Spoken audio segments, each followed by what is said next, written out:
There's something strange happening in the world right now. We've got more comfort, more technology, more everything, and yet somehow less happiness. We scroll endlessly, surrounded by smiling faces on screens, while feeling emptier than ever inside. When did we forget how to be human? When did life become a checklist of notifications and achievements instead of moments of connection, laughter, and meaning? It's like we traded our souls for Wi-Fi signals. People call it progress. But if this is progress, why does modern society feel so broken? Why do so many of us wake up with that quiet ache, wondering what the point of it all is? The world feels colder, more detached. We've become experts at pretending we're okay while battling invisible storms of loneliness, overthinking, and emotional numbness. The digital age promised connection, yet all it delivered was an epidemic of disconnection.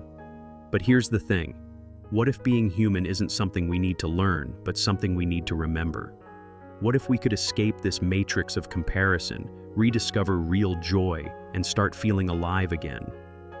In this video, we're diving deep into why we've lost our humanity, how to reclaim it, and what it truly means to live with purpose, peace, and authenticity in a chaotic modern world. The silent drift, how the modern world made us forget ourselves. Somewhere between swiping, scrolling, and surviving, humanity took a wrong turn. People started chasing comfort instead of connection, convenience instead of consciousness. The modern world sold us the dream of constant improvement, but it forgot to mention the price, our peace. Now, people wake up to notifications instead of purpose, chasing dopamine hits instead of real happiness. It's no wonder we're all quietly asking, how did the world get so ugly? When deep down, we know we helped build it. Think about it. We've become machines in a system that rewards exhaustion. We brag about being busy while our souls starve for meaning.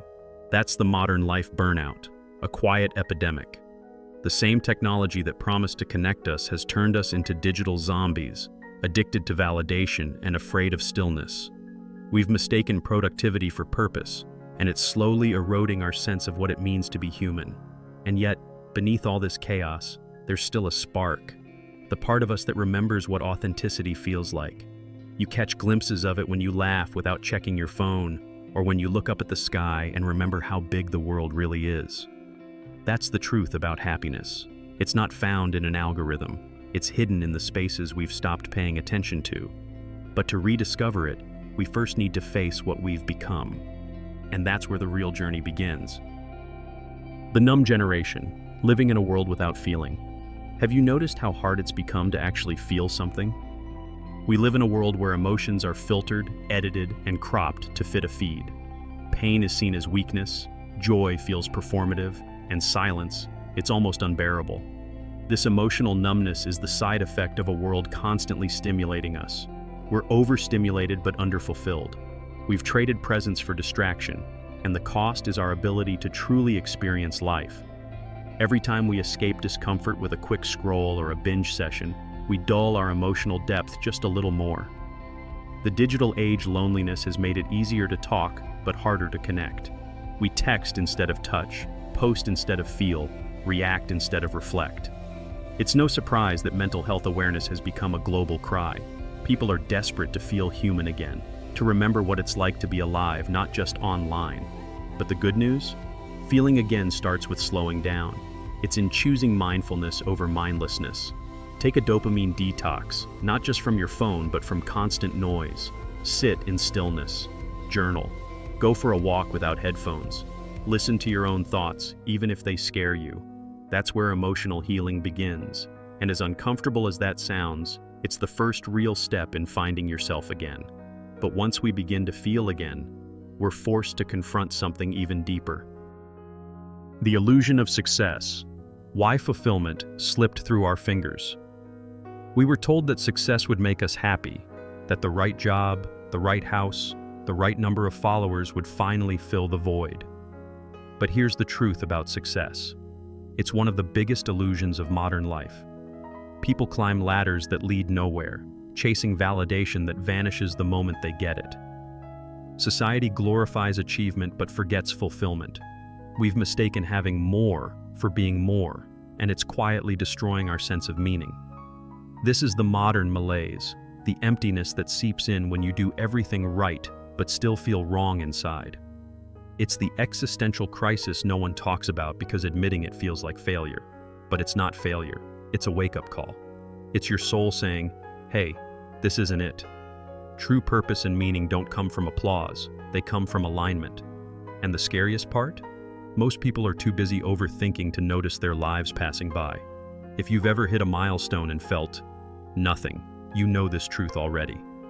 Real self-improvement isn't about upgrading your status, it's about upgrading your awareness. It's about asking, who am I without all this? And daring to find out.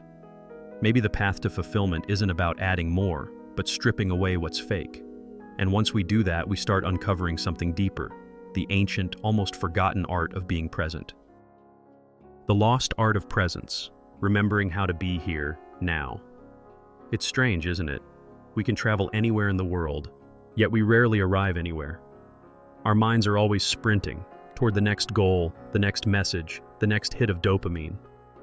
We live in an overthinking culture where silence feels awkward and stillness feels like a waste of time. But mindfulness and presence aren't luxuries. They're survival skills in the chaos of the modern world. Without them, we drift through life half awake, missing the moments that actually matter. Being present is harder than ever because distraction has become our comfort zone. We fear boredom, so we fill every second with noise. But what if peace isn't found in doing more, but in doing less? Think about it. When was the last time you sat with your coffee without checking your phone, or really listened to a friend without thinking of your reply? These small moments are where meaning hides. They're how we start healing our minds and reclaiming our humanity. Try this. Each day, take 5 minutes to do nothing. No music, no scrolling, no multitasking. Just breathe. Feel the air, the weight of your body, the stillness around you. That's mindfulness in its rawest form, a rebellion against modern isolation. The more we practice it, the more alive we become. But as we begin to live with presence, another question rises from within, a whisper that asks, now that I'm awake, what am I living for? Reclaiming humanity, the journey back to what truly matters. At some point, we all have to stop running. We have to pause and ask ourselves, what does it mean to be human in a digital world? Because beneath all the algorithms, trends, and endless noise, there's still something ancient inside us, something real. It's the craving for connection, purpose, and belonging. This is the self-discovery journey most people avoid because it's uncomfortable. But escaping the matrix isn't about deleting your social media. It's about remembering who you are without the mask. To reclaim your humanity, you have to get curious again. Ask hard questions, spend time in nature, have real conversations that go beyond, how's your day, and dare to talk about what scares you, what moves you, what you believe in. Healing your mind starts with honesty, with dropping the armor and embracing vulnerability. It's messy, yes, but that's where authenticity lives. That's where personal growth stops being a buzzword and starts being a way of life. Because when you start living authentically, you stop chasing what society told you to want. You start creating your own definition of success, one built on peace, not pressure. You stop searching for happiness and start cultivating fulfillment. And as you grow, you realize that the world's not just broken, it's waiting for people who remember how to feel, how to love, and how to be human again. So maybe the question isn't when did we forget how to be human, but rather, when will we start remembering? Because the truth is, you already know what matters. You've just been too distracted to notice. The world tells you to chase success, to collect things, to stay plugged in. But your soul? It's whispering for something simpler. It's asking you to slow down, to breathe, to feel, to live. Real self-improvement isn't about becoming someone new. It's about coming home to yourself. Now's the time to take back your humanity. Start small. Call that friend you miss. Go for a walk without your phone. Watch a sunset without needing to post it. Journal about what makes you feel alive. Reflect on your own philosophy of life and ask, what kind of human do I want to be in this digital world? Remember, emotional healing and purpose don't come overnight, but every small act of awareness, every mindful moment brings you closer to peace, presence, and truth. So let me ask you, are you ready to wake up, to stop existing and start living again? If this video spoke to you, subscribe to the channel and turn on notifications. Join this movement of people reclaiming their humanity, one honest reflection at a time. Because the world doesn't need more followers, it needs more humans.